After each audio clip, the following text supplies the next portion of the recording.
Hey, this is Sky. Welcome to my YouTube channel. Go check out my website at skysworld.com for life coaching and mentoring. It's Friday, mind, body, and soul. This is how we get through. Hope you guys have a good weekend planned. I'll be working tomorrow all day. I think I'm working until 5 tomorrow. 2 different businesses. I own a couple different companies, so I stay busy. Let's talk about proving ourselves. Many people go through, not all, but a lot of people go through seasons of their life where they feel like they have to prove themselves. Prove themselves to others.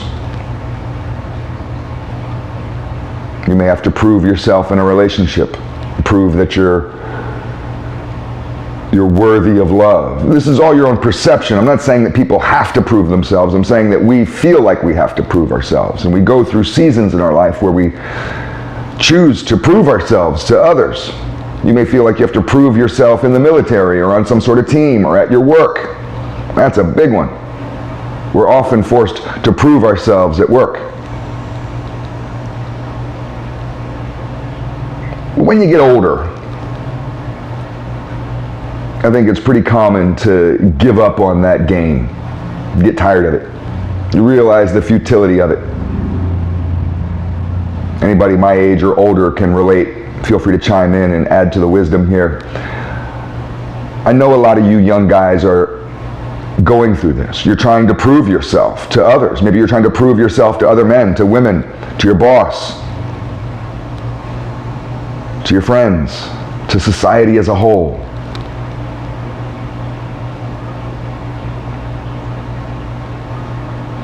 Never prove yourself.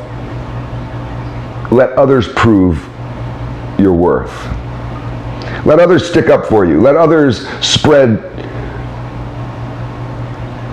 who you are. Talk about you behind your back.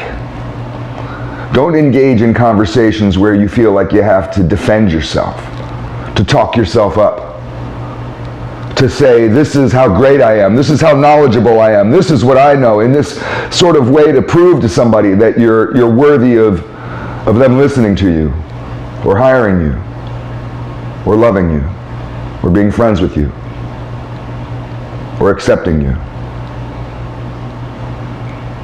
If you have a band and you wanted to book a concert and the promoter doesn't really know about you, don't stand there and talk yourself up as if you're so great and how much you know about guitar and how long you've been doing this and how many other shows you've played. Don't say a word.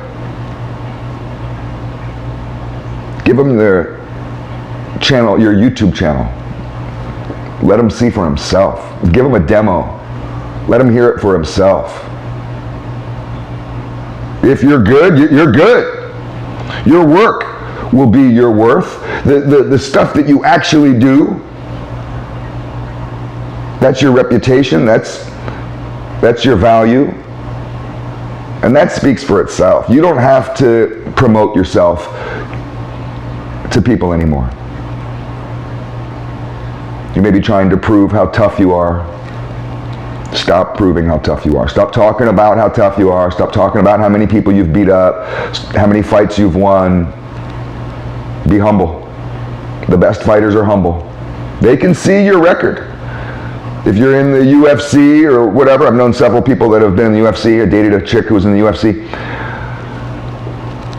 Just let them watch the tapes. They can watch the video. You don't have to act like you're all that. They'll see. They'll know you're deadly. They'll see for themselves. They'll go ask other people.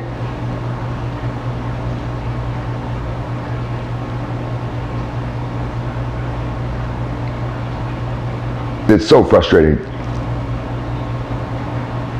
when you feel like you have to constantly prove who you are. I had this conversation with a guy a few years back, a buddy of mine, this guy Ed. Ed, if you're out there, contact me. Haven't talked to you in a while. And Ed had been in the military. He was a couple years older than me. He'd been in the Navy and had an illustrious career in the Navy. I don't know what rank he reached, but he was an officer and he had a lot of responsibility. And then he finally left the military and then started a brand new career, one that he really knew nothing about. He always wanted to be to work in the stock market, to be a stockbroker. So he moved to New York City. He had never lived in New York City before, and he did the stockbroker thing and started from the bottom, the very, very, very bottom. I believe he lived in a HUD-controlled apartment when he first started out, and he's lived in the bottom. And long story short with Ed is he ended up becoming the most successful young black stockbroker in New York City. He even had an article written about him in the New York Times, which he proudly had displayed on his wall. Ed had done many more things. He had traveled around just on his own personal dollar, had all kinds of adventures. And he was telling me about when he meets people, it's very often that people call him a liar, that they don't believe him. When he meets women, he was trying to find he may be married now, I don't know what he's been up to, but when I was friends with him, he was single and looking for a woman, and he would tell me about how women wouldn't believe who he is. They think he's a liar when he would tell them just some basic stuff. I was in the military, I was the most successful stockbroker, and he put together his profile a little bit, and people would just look at him and roll their eyes and be like, yeah, right. Yeah, right. They weren't buying none of it. Ed was a big liar. And it would frustrate him. It was torturous to him. And he's like, man, I hate people telling me this type of stuff. It's offensive. I work so hard. I don't know if he took my advice, but I always told him the same thing. Never prove yourself to anyone. Just let who you are, your reputation and your resume, let that speak for you. And if people still aren't buying it after that, then it's just middle fingers. Fuck them. They're not your people. They're haters. And fuck the haters. Fuck them. Let them all go jump off a cliff. Let them all rot in hell. Who cares? Let them all burn in fire. Fuck them all.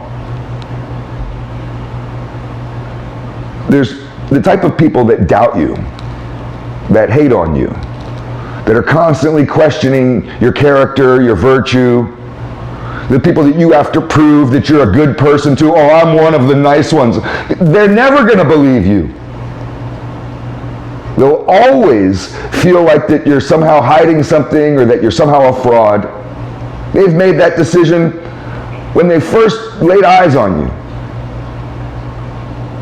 And there's nothing you'll ever do to convince them out of it. They're never going to come around and be like, oh man, I had you pegged all wrong. When I first met you, I just thought you were a complete, total full of shit motherfucker. But it turns out, Ed, you're totally legit, and wow, you're a really amazing, incredible guy. They're never going to say that because they're haters. So fuck the haters. Never prove yourself to punk motherfuckers, or anyone for that matter. Just be humble. Continue on being an amazing person that you are. Don't ever slow down. Don't ever dumb yourself down for anyone. If you're too smart for the room, then be too smart for the room. Let them all drive home thinking, man, that guy was such a weirdo. Fuck them all. Who cares? Food for thought.